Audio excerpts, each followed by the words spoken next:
औज़ुबिल्लाहिमिनश्शैतानिर्रजीम बिस्मिल्लाहिर्रहमानिर्रहीम सल्लल्लाहु अलैहि वसल्लम। मैं हकीम खालद, आप देख रहे हैं हमारे यूट्यूब चैनल। नाज़रीन, आपसे गुजारिश है कि हमारे चैनल को सब्सक्राइब करें और बेल आइकन को जरूर प्रेस करें। एक ऐसा नुस्खा जो अक्सर बदन कहलाने के लायक है, जो आज तक कभी ख़ता नहीं गया, बशर्ते के मर्ज़ की तशख़ीस सही हो।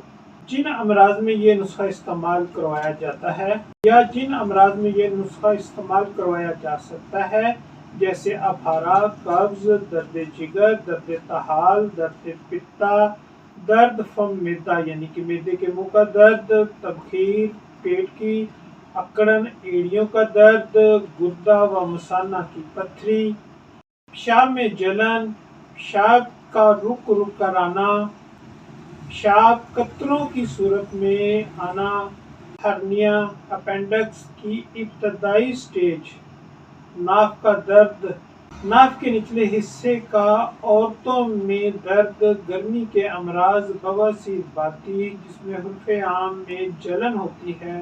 नुस्खा हाज़िर खिदमत है। कलमी शोरा 100 ग्राम, जौ खार 100 ग्राम, नुशादर 50 ग्राम, नुशादर ठीकरी 50 ग्राम, ज़ीरा सफ़ेद 70 ग्राम, जंग हरड़ 70 ग्राम, काली मिर्च 20 ग्राम जिसको फिलफिल स्याह भी कहते हैं।